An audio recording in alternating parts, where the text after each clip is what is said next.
파친코. 부산의 작은 섬 영도. 역사가 우리를 망쳐놨지만 그래도 상관없다. 세기가 바뀔 무렵 나이든 어부와 그의 아내는 돈을 더 벌어보려고 하숙을 치기로 했다. 두 사람은 모두 항구 도시 부산의 영도에서 태어나 자랐다. 영도는 지름이 8km 남짓한 작은 섬이었다. 오랜 결혼 생활 동안 어부의 아내는 세 아들을 낳았지만 가장 약한 첫째 훈이만 살아남았다.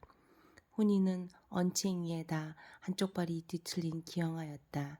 하지만 어깨가 떡 벌어지고 체격이 좋았으며 안색은 구릿빛이었다. 어렸을 때부터 온화하고 살이 깊었던 성격은 커서도 변함이 없었다. 낯선 사람 앞에서 습관적으로 흉한 잎을 두 손으로 가릴 때면 자기 아버지를 쏙 닮아 잘생긴 얼굴이었다. 커다란 두 눈에는 미소가 담겨 있었고 먹처럼 짙은 눈썹은 넓은 이마위로 길게 휘어졌으며 피부는 바깥일을 하느라 햇볕에 걸려 있었다.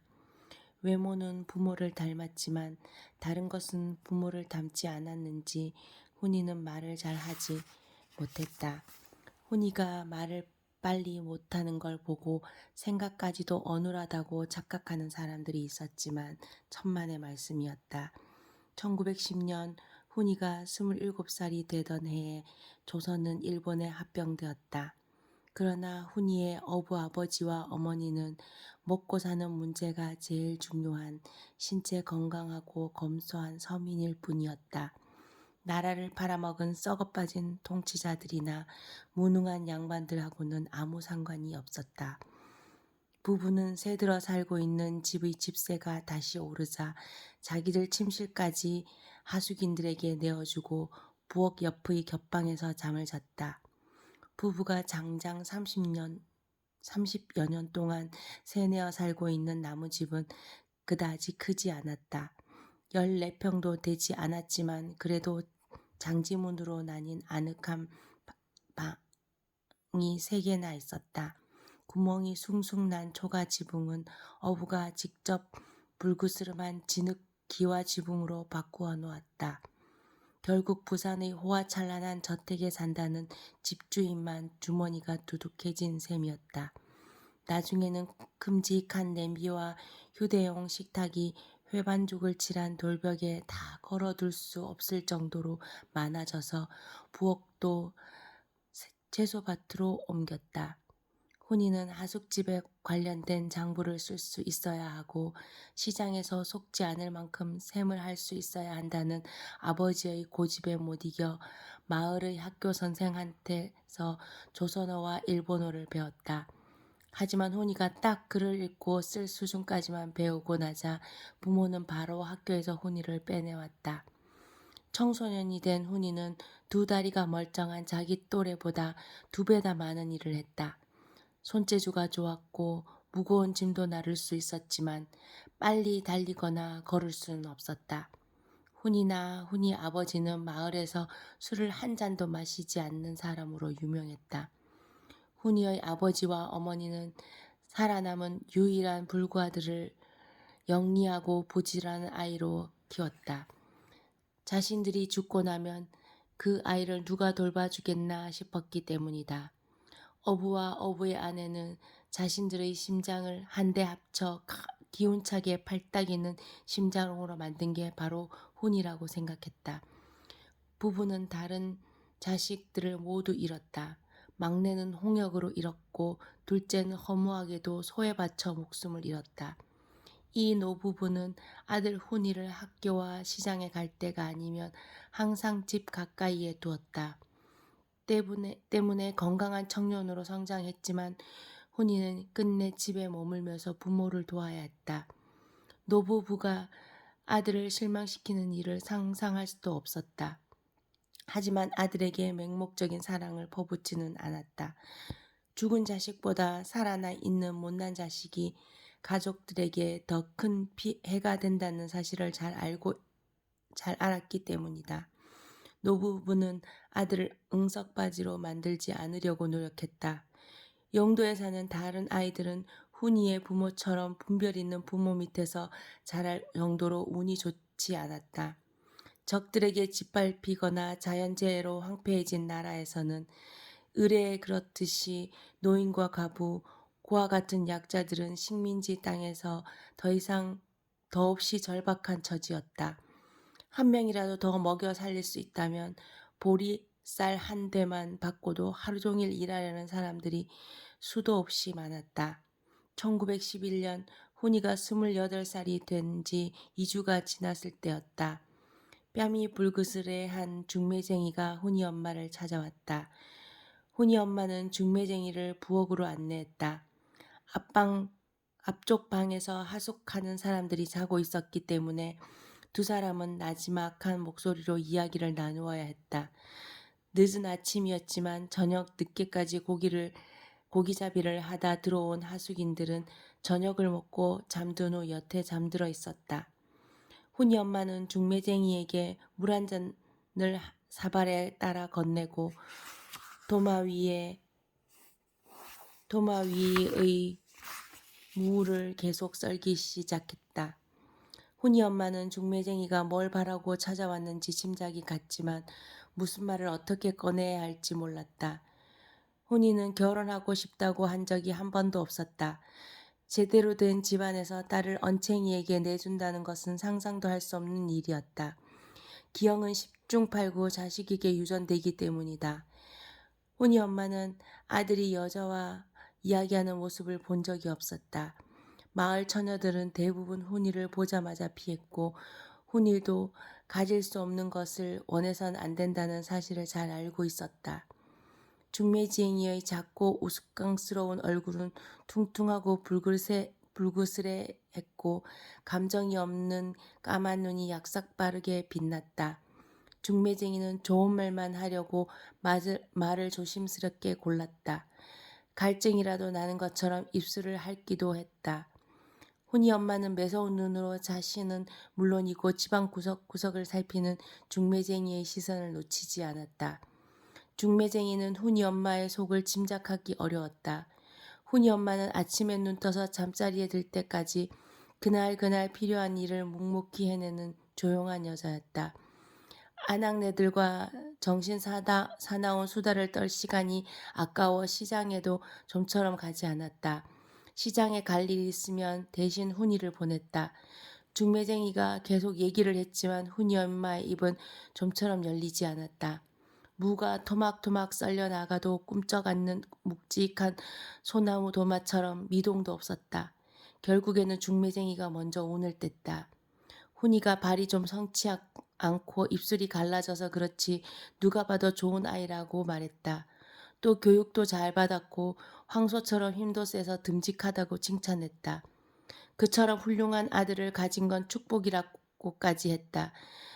그러고는 자기 아들을 흉보기 시작했다. 아들이라고 있는 것들이 죄다 별 볼 일 없다고 한숨을 쉬었다. 책을 파고드는 것도 아니요. 그렇다고 해서 장사에 몰두하는 것도 아니라고 했다.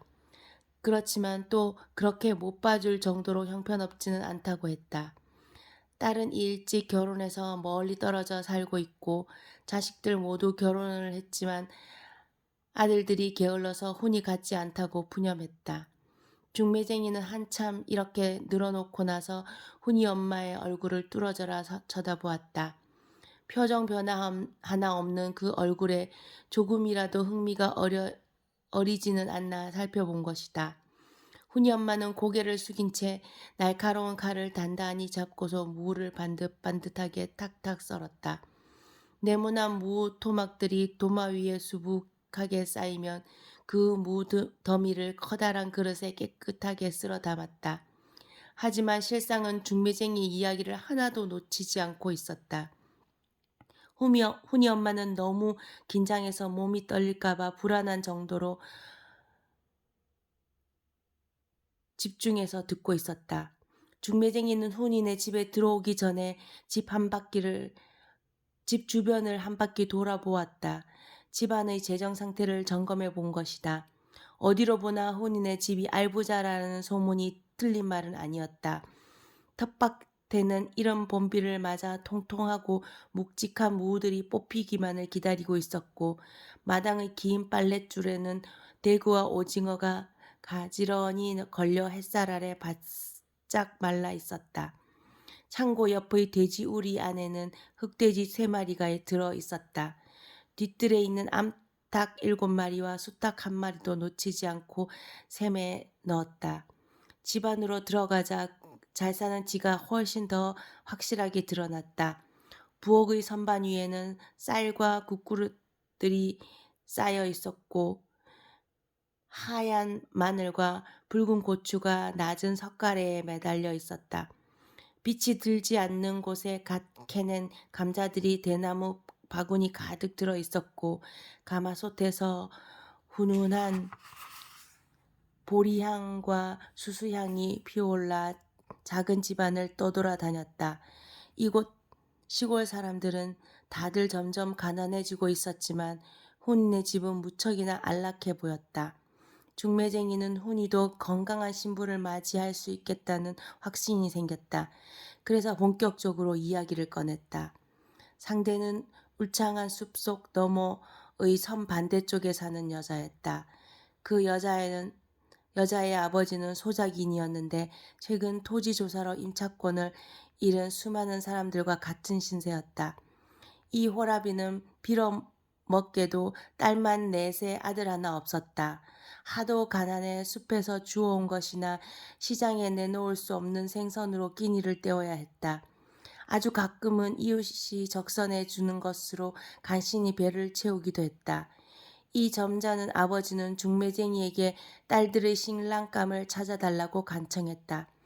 딸들이 굶주려서 음식을 훔치는 신세가 되기보다는 아무하고라도 결혼한 것이 훨씬 나았기 때문이다. 게다가 순결한 몸이니 비싸게 팔릴 터였다. 훈이의 신부감으로 올라온 여자의 이름은 양진이었다.